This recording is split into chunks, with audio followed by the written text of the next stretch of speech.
pour la 50e de Menu Manga, on va faire un reboot.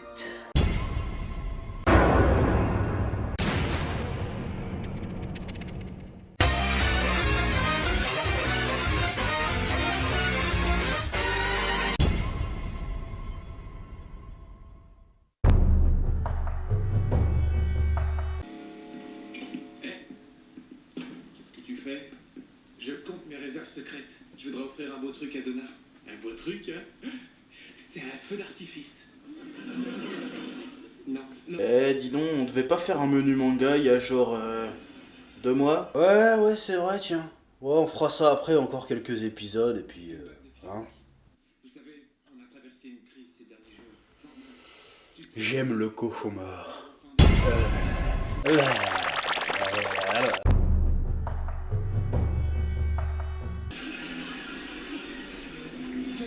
C'est Ted Nugent. Oui, Ted Nugent. Bon, ce serait peut-être temps qu'on s'y mette maintenant, hein. Et pourquoi pas plutôt 7 mètres?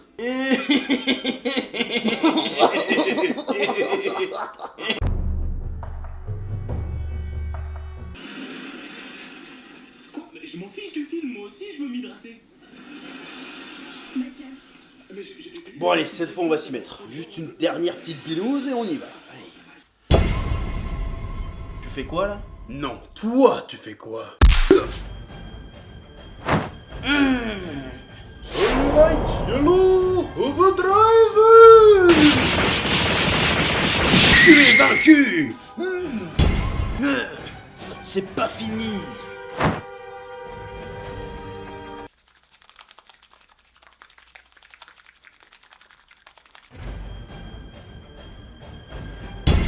Nani? Onlonsha! Mais qu'est-ce que c'est que ce merdier? Overdrive! Chabon Noncha! Mais ils sont complètement beurrés les cons! Overdrive!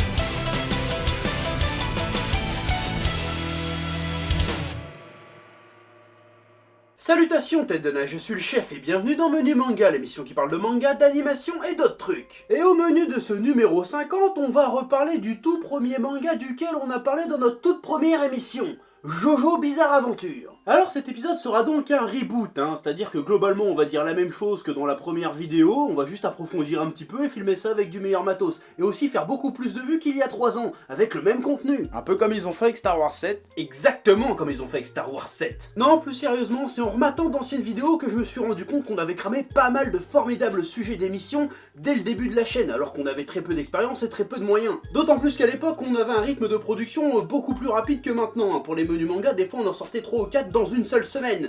Ah, autant dire que ça a clairement changé depuis. Alors on s'est dit qu'avec le recul et l'expérience et le matos qu'on a aujourd'hui, on pourrait faire de bien meilleures vidéos sur ces mêmes sujets. Donc on a décidé de refaire les gros menus du début à la sauce 2.0, et Jojo n'est que le premier de la liste. Bon, évidemment on va essayer de faire ça en s'adressant à la fois aux nouveaux venus sur la chaîne et à la fois aux anciens, bien sûr. Est-ce que t'es conscient que maintenant on va pas arrêter de nous emmerder pour faire un reboot de Berserk? Je sais, mais nous ne sommes pas encore prêts. Bref, le menu manga Jojo Bizarre Aventure 2.0, c'est parti mon kiki. Jojo Bizarre Aventure, ou Jojo no Kimyo Naboken. Bon, par contre, s'il y a un truc qui n'a pas changé en 3 ans, c'est ma prononciation exécrable du japonais. Ouais, c'est un manga de Hirohiko Araki, prépublié à partir de 1986 dans le Weekly Shonen Jump, soit près de 2 ans après Dragon Ball. Coïncidence ? Ah, certainement, ouais. La série se poursuit dans le Weekly Shonen Jump jusqu'en 2005, puis se poursuit dans l'Ultra Jump, un magazine seinen. À ce jour, la série compte plus de 110 volumes et ça c'est beau. Le manga a été adapté dans le courant des années 90 en une série de 13 OAV retraçant la partie 3, Stardust Crusader, produite par studio APPP. pour Another Push Pin Planning. Voilà. En 2012, une nouvelle adaptation en série d'animation voit le jour, cette fois-ci produit par David Productions, et qui cette fois adapte le manga depuis la partie 1. La série continue d'ailleurs de nos jours avec l'adaptation de la partie 4. En France, le manga est édité par Tonkam.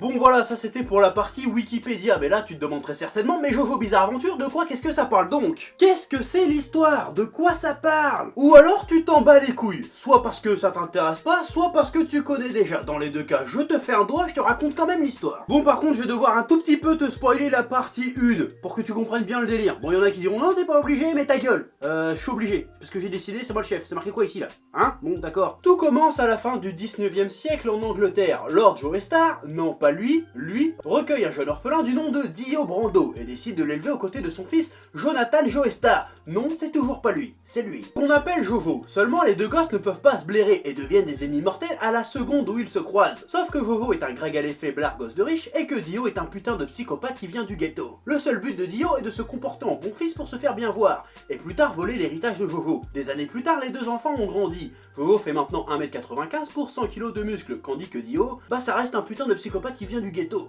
Mais il en a marre de jouer au bon fils et décide de buter le père Joestar. Non putain, c'est pas lui. Bon, arrivé là, tu te dis sûrement deux choses. Premièrement, ça se dit pas Joestar, ça se dit Joestar. Mais en plus d'être un prétexte pour ressortir une vieille blague de merde, je trouve que ça sonne mieux comme ça. Et deux, si tu connais pas, tu dois sûrement te demander qu'est-ce que c'est que ce manga de merde qui nous parle de lord anglais bodybuildé qui se disputent leur héritage entre deux matchs de rugby et deux tasses de thé mondain. Sans doute un espèce de mélange crypto-gay entre le petit lord et princesse Sarah. Eh ben j'ai envie de te dire que si j'arrête le résumé là, eh ben c'est exactement ça en fait.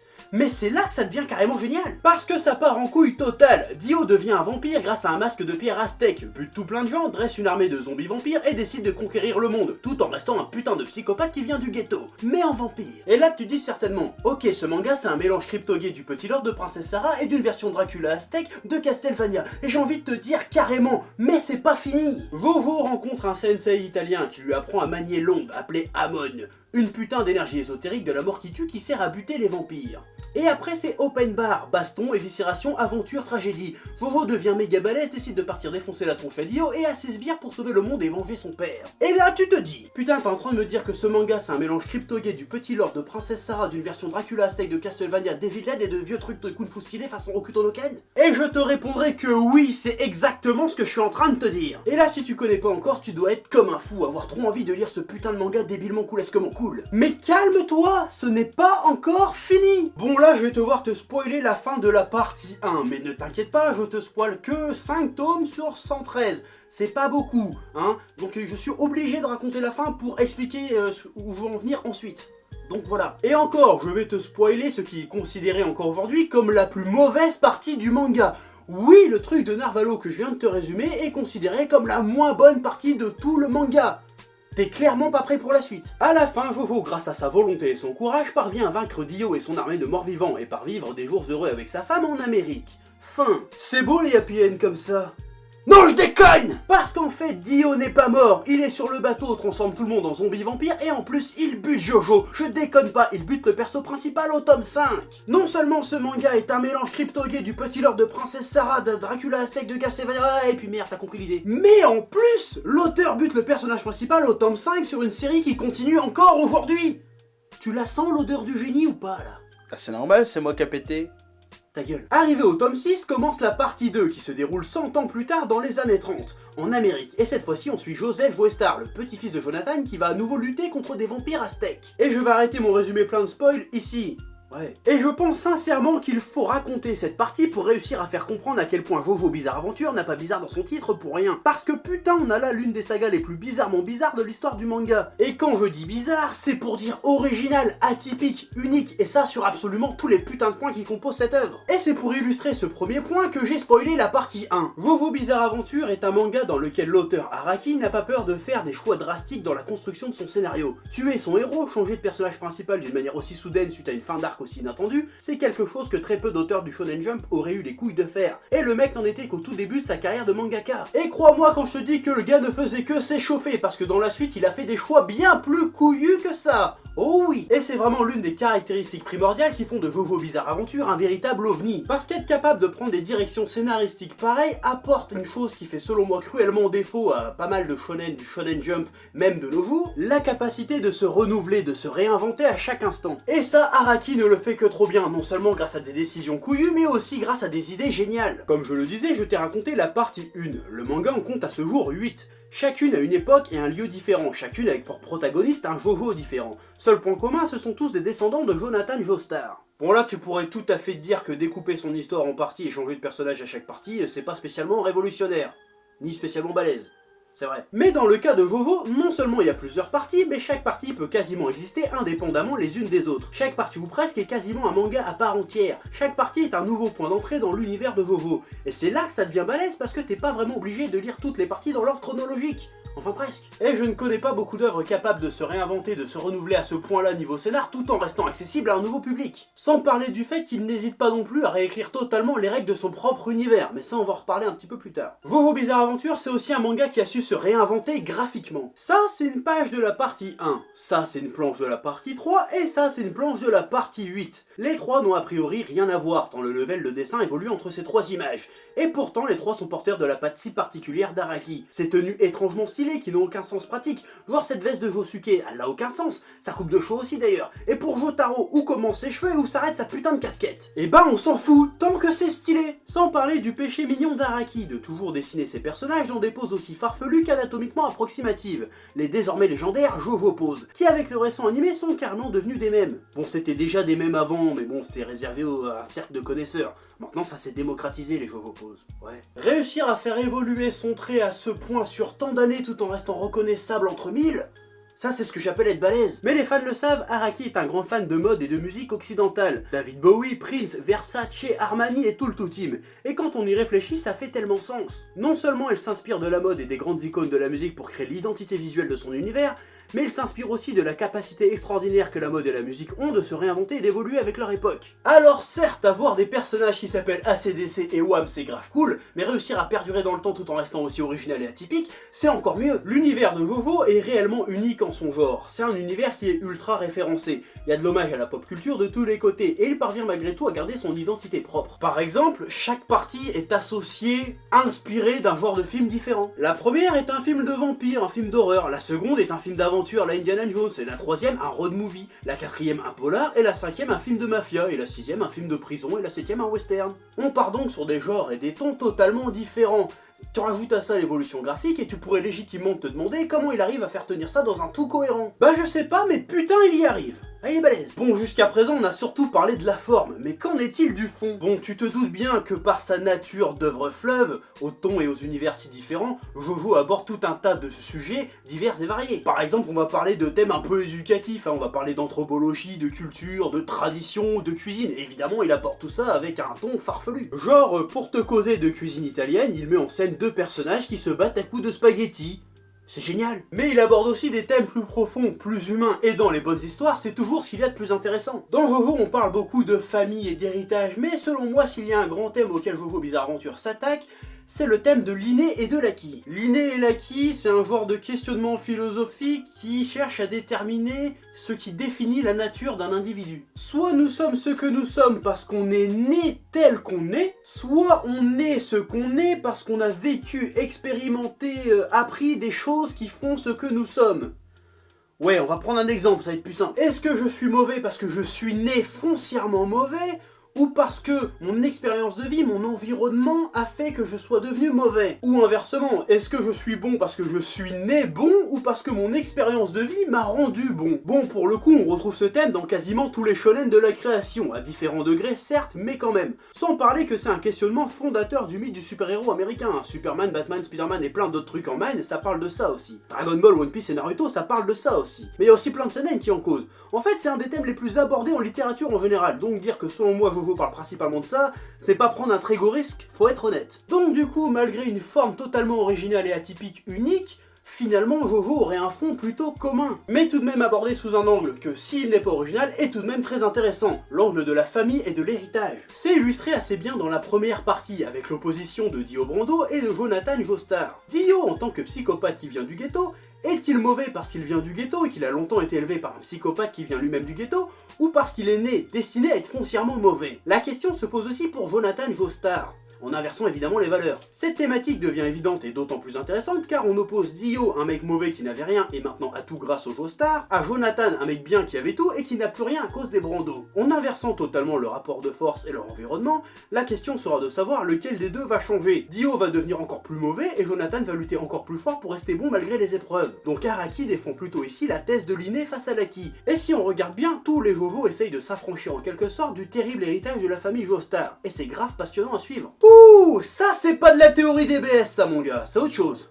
Bim! Et en parlant d'héritage, c'est justement ce que les grandes œuvres ont en commun. Laisser un héritage, une marque, une empreinte sur leur média. Une empreinte qui changera d'ailleurs ce média à jamais. Et quand on parle de l'héritage de Jojo Bizarre Adventure, de son empreinte dans l'univers du manga, ça devient putain d'impressionnant, surtout pour une œuvre encore en cours aujourd'hui. Ce manga a laissé une empreinte si forte qu'il est plus que probable que beaucoup d'éléments de Jojo vont te sembler familiers, dû au manga que t'as déjà lu et que tu trouvais super original et inventif, sans savoir que ça venait de Jojo Bizarre Adventure. Et c'est ça que j'ai trouvé génial quand j'ai découvert Jojo il y a quelques années, ça m'a fait comprendre d'où venait l'inspiration de plein de mangas que je kiffe qui sont vachement cool. C'est pour ça que j'adore découvrir des trucs old school, parce que c'est un petit peu comme remonter l'arbre généalogique de l'inspiration. Et je trouve ça absolument fascinant, parce que découvrir d'où vient l'inspiration de tes mangas préférés, ça ne te fait pas moins apprécier ces mangas, à moins d'être un très gros con. Ça te fait même les apprécier encore plus, parce que tu peux suivre le cheminement créatif de l'auteur. Tu te rends compte qu'avant d'être un auteur, c'est aussi un lecteur, un fan. Que le manga qui t'inspire, c'est en fait inspiré d'un autre, qui s'est lui-même inspiré d'un autre, et ainsi de suite jusqu'à l'infini. Et ça, c'est beau. Mais je divague un peu. L'influence de Jojo Bizarre Adventure est énorme et va bien plus loin que le manga. Mais ici on va surtout causer du manga, parce que c'est le sujet de l'émission. Ouais. Les combats méga stratégiques à coups de jeux des ténèbres, d'entités égyptiennes millénaires, d'esprits des cartes et les coupes de cheveux improbables et les fringues cheloues de Yu-Gi-Oh! Ça vient carrément de Stardust Crusader, qui est d'ailleurs la partie la plus culte et celle qui a le plus grand impact sur le manga selon moi. Pourquoi ça me direz-vous? Eh bien justement j'en ai un petit peu parlé tout à l'heure. Parce que c'est avec Stardust Crusader qu'Araki a pour la première fois totalement redéfini les lois de son propre univers. Le concept de l'onde des deux premières parties était cool, les combats étaient farfelus et inventifs, mais Araki a vite trouvé que le concept était bien trop limité pour son imagination débordante. Alors, dès le début de Stardust Crusader, il a introduit de nouveaux pouvoirs, les stands, des espèces d'esprits attachés aux personnages qui ont chacun un pouvoir bien précis, et très souvent complètement ouf, comme arrêter le temps, créer des soleils, manipuler la gravité, gommer l'espace, manipuler la perception du temps, et plein d'autres trucs de Narvalo dans le genre. Ce qui révolutionna complètement les combats dans les shonen. Dans Jojo, il ne s'agit pas d'être simplement le plus fort, non, il faut identifier le stand, comprendre son pouvoir pour ensuite trouver la faille et vaincre l'adversaire. Et dans Yu-Gi-Oh! C'est carrément ça, mais on peut aussi voir l'empreinte de Jojo dans Shaman King, Hikaru no Go, Hunter x Hunter, Yu Yu Hakusho, et plein d'autres trucs. Le truc marrant avec Yu Yu Hakusho, c'est que ça s'est clairement inspiré de Stardust Crusader, mais ce qui est marrant, c'est que la partie 4, Diamond is Unbreakable, serait inspirée en partie de Yu Yu Hakusho. C'est marrant ça, hein, comme je te disais tout à l'heure. Et il y a aussi pas mal de jeux vidéo qui sont inspirés de l'univers Jojo Bizarre Adventure, hein, comme Street Fighter et d'autres. Hein. Je suis sûr que vous compléterez la liste en commentaire, hein, je vous fais confiance. Et là, une question se pose. Si Jojo Bizarre Adventure est une œuvre tellement importante dans l'univers du manga, comment ça se fait qu'on en entende parler chez nous que depuis quelques années? Et selon moi, il y a plusieurs raisons à cela. Bon, la première raison est la plus évidente, hein, l'adaptation animée et son succès. Mais ça nous fait nous poser une autre question. Pourquoi il n'y a pas eu d'adaptation animée avant, à part les OAV des années 90? Eh bien, selon moi, c'est dû d'une part au fait que Jojo a été noyé au milieu de tous les autres succès de fou du Jump dans les années 90. Et il y en a eu des trucs cultes durant cette période. Dragon Ball, Slam Dunk, Saint Seiya, Hokuto no Ken, et j'en passe et des meilleurs. Et c'est aussi dû à ce que j'appelle le paradoxe Jojo. La plus grande qualité de Jojo Bizarre Adventure, c'est d'être une œuvre totalement atypique qui ne ressemble à aucune autre. Et sa principale qualité est aussi son principal défaut, d'un point de vue business, bien entendu. Tous les autres grands succès de l'époque sont des putains de mangas, mais force est de constater qu'ils suivaient plus ou moins les standards de l'époque, même si en quelque sorte ils les ont imposés ces standards. Mais c'était des standards plus tout public, plus accessibles et donc plus commercial. Ces standards ont tellement bien fonctionné que les mangas actuels les suivent encore aujourd'hui. Ce qui explique aussi, selon moi, le succès de Jojo aujourd'hui. Bon, je vais m'expliquer, mais là je vais devoir revenir sur ce que je disais au début. Parce qu'aujourd'hui, les animés et les mangas standardisés, ou comme certains disent mainstream, peinent de plus en plus à se renouveler.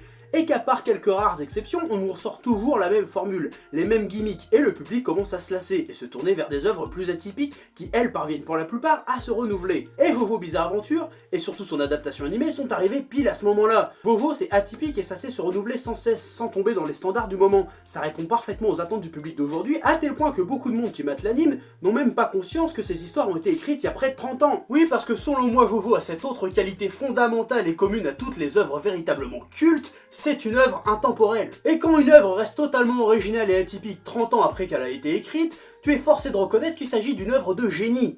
Ni plus ni moins. Après ça, que dire de plus? Jojo Bizarre Adventure est une œuvre incontournable, absolument culte, absolument unique dans tout ce que ce terme implique. S'il y a 3 ans j'ai décidé de faire ma première vidéo dessus, ce n'est pas pour rien. Je sortais d'une période où je commençais à délaisser l'univers du manga, justement pour les raisons que j'explique plus tôt. Et c'est là qu'on m'a conseillé Jojo Bizarre Adventure. Et j'ai pris une claque monumentale qui m'a rappelé pourquoi j'étais tombé amoureux du manga. Je parle très souvent de Dragon Ball comme étant le manga qui m'a fait aimer les mangas. Et ben Jojo, c'est le manga qui m'a donné envie de créer Menu Manga. Après, bien sûr, je ne peux pas te garantir que tu aimeras Jojo Bizarre Adventure, mais j'espère que cette vidéo t'aura donné envie de le découvrir. Ou qu'au moins, au pire, tu comprendras pourquoi je l'aime tant, pourquoi on l'aime tant. Parce que crois-moi, Jojo, c'est une putain de magnifique Bizarre Aventure.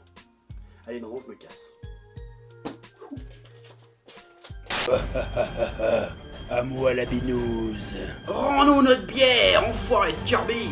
Ouais, vous avez qu'à venir me la prendre. Jean-Claude Fontamu. Smoke weed every day.